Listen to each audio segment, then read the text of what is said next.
Blue কালারের সুন্দর ড্রেসটি নিজ হাতে বানিয়ে চলে গিয়েছিলাম ঘোরাঘুরি করতে। আর মামার বাড়ি যেহেতু গিয়েছি তাহলে একটু ঘোরাঘুরি করতেই হয়। হ্যালো এভরিওয়ান, আসসালামু আলাইকুম, welcome back to my new video. আশা করি সবাই অনেক ভালো আছেন। আলহামদুলিল্লাহ আমিও ভালো আছি। তো সবাই মিলে রেডি হয়ে চলে যাচ্ছি আমরা একটু কোনাবাড়ি। তো ওইখানে একটা খুব সুন্দর একটা জায়গায় যাব, তো ওইটা আমি পরবর্তীতে বলতেছি। তো চলে আসছি খুব সুন্দর একটা জায়গায়। তো এইখানে ঢুকতেই না খুব সুন্দর একটা গেটের আছে, তো ওইখানে গিয়ে তো আমার অনেক বেশি ভালো লেগেছে। আর ঢুকেই হাতের ডান দিকে চলে গিয়েছি আমি। ওইদিকে যেতে যেতে আবার আরাফকে একটু হাতে ধরলাম, হাতে ধরে ওকে নিয়ে হাঁটতেছি। আর ও বলতেছে যে একটু দোলনায় দুলবে। তো দোলনায় অনেক লোক থাকার কারণে আমরা দোলনায় উঠতে পারি না। তারপর চলে গেলাম একটু সামনে। এক বাসে থেকে মনে হচ্ছে কি সুন্দর সুন্দর লতগুলা নেমে আসছে। আর আমি লতগুলার কাছে গিয়ে এইগুলো ধরতেছিলাম। আর এইগুলা কিসের লত এটা আমি না একটু কাছে যাওয়ার পরে বুঝতেছিলাম যে কেমন সুন্দর একটা স্মেল আসতেছিল। তারপরে মনে হলো যে আসলে এটা তো হিজল গাছের লত। তো হিজলের গ্রানে একদম মনোমুগ্ধকর হয়ে গেছি। তারপর একটু সামনে যেতেই কিছু অ্যাকোরিয়াম,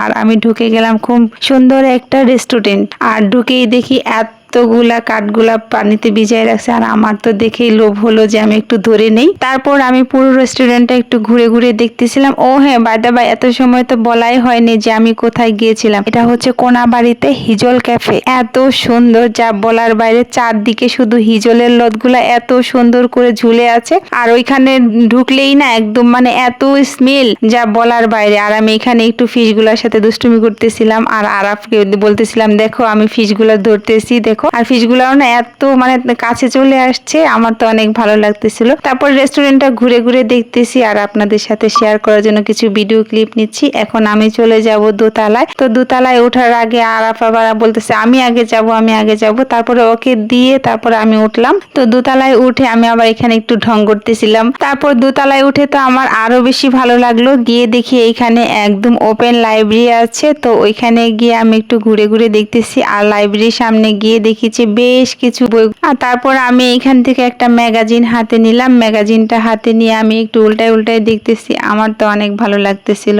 তারপর আমি চলে গেলাম তিনতলায়। আর এখানকার ইন্ডোরিয়ামটা আমার অনেক ভালো লেগেছে। এখানে পুরা আস্ত গাছ কেটে কেটে হচ্ছে চেয়ার টেবিল বানায় রাখছে। আমার তো অনেক ভালো লাগছে এরকম আস্ত গাছ দেখে। আমি তো কি বলবো, আর এত পুরানো পুরানো গাছ, এত মোটা মোটা গাছ যা বলার বাইরে। তারপর এইখানে আমি একটা বই নিয়ে পড়তেছিলাম। আর এদিক দিয়ে দেখেন আরাপ দুইটা বই নিয়ে আসছে হাতে করে, সেও বই পড়বে। মাশাল্লাহ মাশাল্লাহ, বড় হও আর একটু পড়াশোনার দিকে মনোযোগ হোক তোমার। তারপরে এইদিকে আমার ভাগ্নিকে আমি একটু ভিডিও করতেছিলাম। আমাদের ব্যাগগুলা অন্য টেবিলে রেখেছিলাম। তারপর আমি আবার এদিকে এসে বসছি, আমার ভাগ্নি আবার ব্যাগগুলা নিয়ে আসতেছিল। আর এই ক্লিপটা তো আমার অনেক বেশি ভালো লাগছে, কারণ এটা না আমি বই পড়তেছিলাম, রিয়া বলছে আপু একটু তাকাও। তারপর আমি জানি না যে সে ভিডিও করতেছে। তারপর দেখি যে কি সুন্দর ভিডিও করছে, ভালোই লেগেছে। তারপর এখানে আমি একটু ঝর্ণার কাছে চলে গেলাম। তো এখানে বেশ ছোট ছোট করে কিছু ঝর্ণার সিস্টেম করে দিয়ে রেখেছে। আর বাই দা বাই, আমার দেশটা কেমন হয়েছে অবশ্যই কমেন্ট করে জানাবেন। আর এইখানে না কিছুক্ষণ পরে চলে আসছে একটা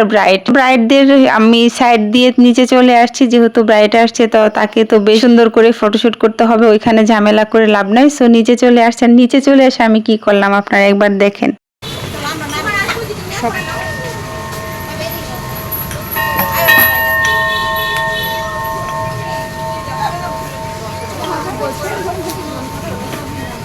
তারপর আমি এইখানে এসে একটু বসলাম রিল্যাক্স মুডে, যেহেতু অনেকক্ষণ যাবত হাঁটাহাঁটি করতেছি ঘুরতেছি। তারপর আমি উপর থেকে একটু ভিডিও করতেছিলাম। আমার ভাগ্নি আর রাফিউ আর হচ্ছে আরাফ, ওরা নিচে হাঁটতেছিল। এই দেখেন আমার ছোট্ট ভাইটা টুপ করে পড়ে গেছে কিসের মধ্যে জানি লেগে। তারপর উপর থেকে ভিউটা বেশ ভালো লাগতেছিল। আর দেখেন একদম টিপটপ অনেক সুন্দর একটা পরিবেশ। আর এদিকে তো আমার উপরের দিকে তাকায় দেখি হিজলের সাথে বেশ কিছু সুন্দর সুন্দর ঝুড়ির মতো দিয়ে রাখছে। এগুলা তো আরো বেশি ভালো লাগছে। বাই দা বাই, আপনাদের তো লোকেশনটাই বলা হয়নি ভালো করে। এটা হচ্ছে কোনাবাড়ি বাস স্ট্যান্ডের আগে, একটু আগে এখানে একটা কলেজ আছে। বা কলেজটার নাম এই মুহূর্তে আমার মনে নাই। কলেজের পাশ থেকে অটোতে করে টাকা করে ভাড়া নেয় ওইখান থেকে।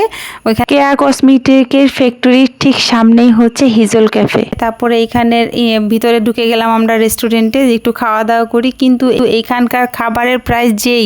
তো ভিডিওটা এই পর্যন্ত কেমন লেগেছে অবশ্যই কমেন্ট করে জানাবেন। ভালো লাগলে লাইক করবেন, শেয়ার করবেন। বিদায় নিচ্ছি, আল্লাহ হাফেজ।